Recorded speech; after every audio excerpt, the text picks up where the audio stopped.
नमस्कार। राजनीति विज्ञान बीए पाठ द्वितीय के प्रश्न पत्र प्रथम के अंतर्गत आज हम बात कर रहे हैं फ्रांस की व्यवस्थापिका या संसद के संबंध में। इससे पूर्व के अपने इस वीडियो में हमने फ्रांस की संसद के दोनों सदनों की रचना कैसे हुई, वहाँ के सभापति, उनके सदस्यों की योग्यताएं, कार्यविधि आदि पर बात की थी।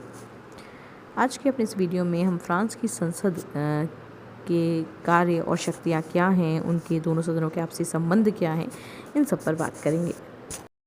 फ्रांस में चतुर्थ गणतंत्र के संविधान का सबसे प्रमुख एक लक्षण था शक्तिशाली विधायिका, और यह विधायिका कानून निर्माण के क्षेत्र में तो पूर्णतः शक्ति संपन्न थी ही, इसे कार्यपालिका पर भी नियंत्रण प्राप्त था और इस विधायिका अर्थात संसद के द्वारा समय समय पर मंत्रिपरिषद को पदच्युत कर अपनी शक्ति का परिचय भी दिया जाता था।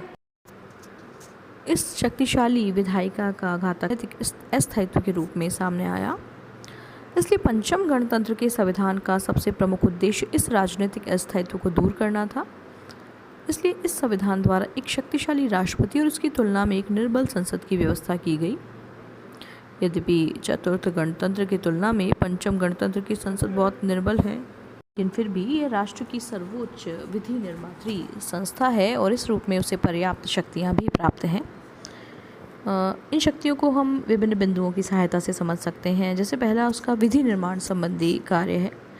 पंचम गणतंत्र के संविधान की धारा 3 कहती है कि राष्ट्रीय संप्रभुता जनता में निवास करती है और इसका प्रयोग अपने प्रतिनिधियों तथा जनमत संग्रह के द्वारा करती है।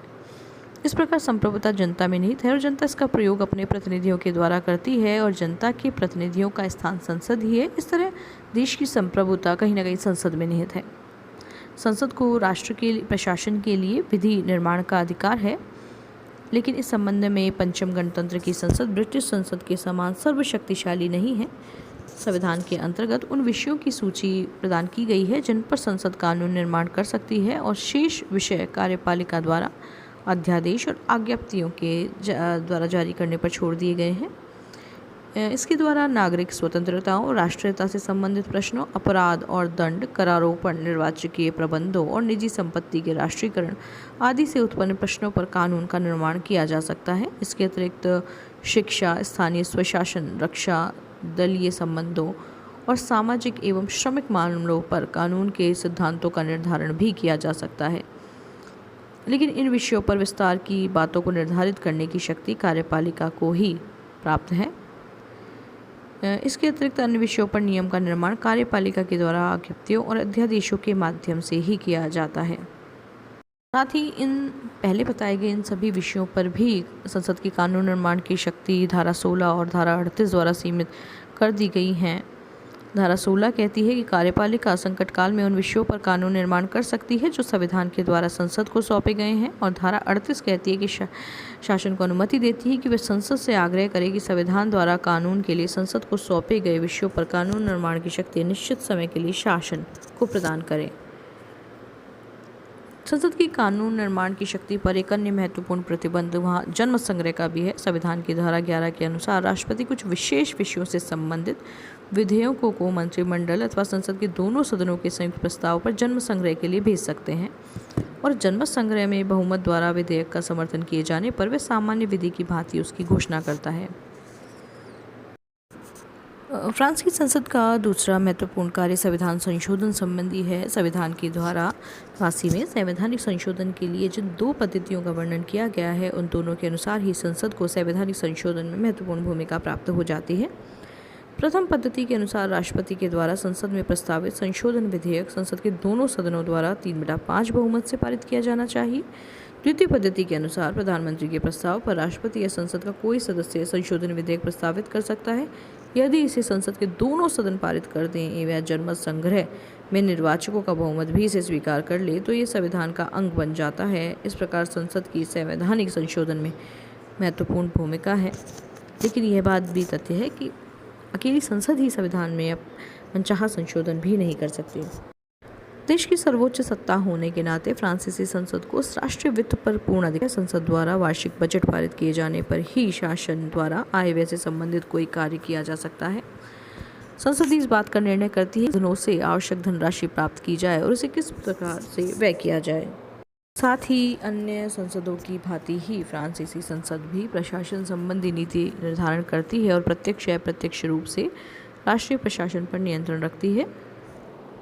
चतुर्थ गणतंत्र के अंतर्गत कार्यपालिका पर संसद का पूरा नियंत्रण था और संसद ही कार्यपालिका का निर्माण उसका अंत करती थी। पंचम गणतंत्र के इस संविधान के द्वारा कार्यपालिका पर संसद का नियंत्रण कम कर दिए जाने पर उसे शक्ति नियंत्रित अर्थों में ही प्राप्त है। संसद द्वारा प्रशासन संबंधी विभिन्न प्रस्तावों पर वाद विवाद और विचार विमर्श किया जाता है। इसके अतिरिक्त मंत्रिपरिषद राष्ट्रीय सभा के प्रति उत्तरदायी हैं और राष्ट्रीय सभा निंदा प्रस्ताव पारित कर उसे पदच्युत कर सकती है। निंदा प्रस्ताव राष्ट्रीय सभा के कुल बहुमत द्वारा पारित किया जाना चाहिए, उपस्थित एवं मतदान में भाग लेने वाले सदस्यों के बहुमत के द्वारा नहीं।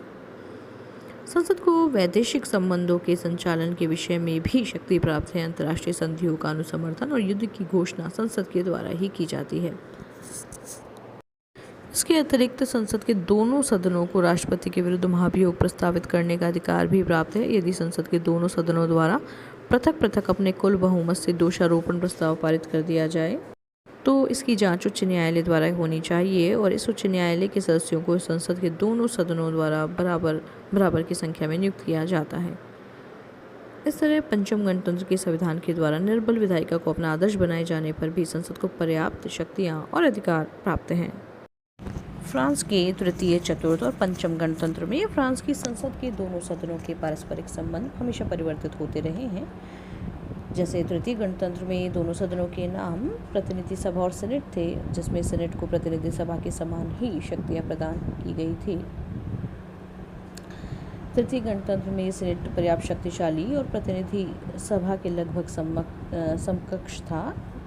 चतुर्थ गणतंत्र में संसद के दोनों सदनों के नाम राष्ट्रीय सभा और गणतंत्र परिषद थे और गणतंत्र परिषद की शक्तियां इस सीमा तक कम कर दी गई थी कि अब वह पूर्वकालीन सीनेट की छाया मात्र थी।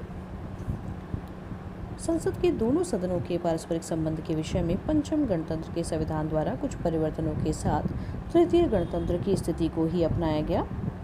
पंचम गणतंत्र में सीनेट को पुनः एक प्रभावशाली संस्था बनाया गया। अब संसद के दोनों सदन लगभग समस्तरीय हैं और सीनेट राष्ट्रीय सभा के साथ मिलकर संप्रभु शक्ति का प्रयोग करती है। विधि निर्माण के क्षेत्र में सीनेट को राष्ट्रीय सभा के समान ही शक्ति प्राप्त है और वित्तीय विधेयकों को छोड़कर अन्य कोई भी विधेयक संसद के किसी भी सदन में प्रस्तावित किया जा सकता है। वित्तीय विधेयक अवश्य राष्ट्रीय सभा में ही प्रस्तावित होते हैं। सीनेट को विधेयक में संशोधन का भी पूर्ण अधिकार है।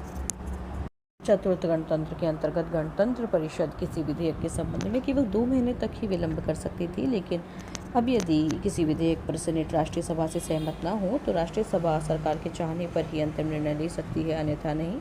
वित्त विधेयक यद्यपि राष्ट्रीय सभा में प्रस्तावित किए जा सकते, सीनेट के द्वारा इनमें भी संशोधन का प्रस्ताव किया जा सकता है। संबंध में यदि दोनों सदनों में मतभेद हो तो प्रधानमंत्री दोनों सदनों की संयुक्त बैठक बुलाता है, जिसमें दोनों सदनों का समान प्रतिनिधित्व होता है। इस समिति में विधेयक का जो रूप निर्णित किया जाएगा, सरकार उसी रूप में विधेयक को दोनों सदनों के अनुमोदन हेतु प्रस्तुत करेगी और यदि फिर भी दोनों में मतभेद रहे, सरकार उस विधेयक के दोनों सदनों में एक और वाचन के उपरांत राष्ट्रीय सभा को उस विषय पर अंतिम निर्णय करने का अधिकार देगी। इसी तरह राष्ट्रपति पर महाभियोग की जांच के लिए जो उच्च न्यायालय स्थापित किया जाता है, उसमें सीनेट राष्ट्रीय सभा के बराबर की संख्या में सदस्य निर्वाचित करती है। इसी प्रकार सीनेट राष्ट्रीय सभा के साथ मिलकर युद्ध की घोषणा कर सकती है और संसद के दोनों सदनों के सभापति संवैधानिक परिषद में 3-3 सदस्यों की नियुक्ति करते हैं। इन सभी बातों में सीनेट को राष्ट्रीय सभा की समान शक्तियां प्राप्त होने पर सीनेट का स्थान राष्ट्रीय सभा से निम्न है। इसका कारण यह है कि मंत्रिपरिषद राष्ट्रीय सभा के प्रति ही उत्तरदायी है, सीनेट के प्रति नहीं है। इस प्रकार पंचम गणतंत्र के संविधान के द्वारा सीनेट की शक्ति और प्रतिष्ठा में पर्याप्त वृद्धि की गई है, लेकिन पंचम गणतंत्र की सीनेट अमेरिकी सीनेट के समान नहीं है। राष्ट्रीय सभा की स्थिति सीनेट की तुलना में निश्चित रूप से श्रेष्ठ है। यदि हम तुलनात्मक दृष्टि से देखें तो पंचम गणतंत्र की सीनेट जहां अमेरिकी सीनेट से कम शक्तिशाली है, लेकिन भारत की राज्यसभा और ब्रिटेन की लॉर्ड सभा से यदि तुलना करें तो यह निश्चित रूप से अधिक शक्तिशाली दिखाई देगी। धन्यवाद।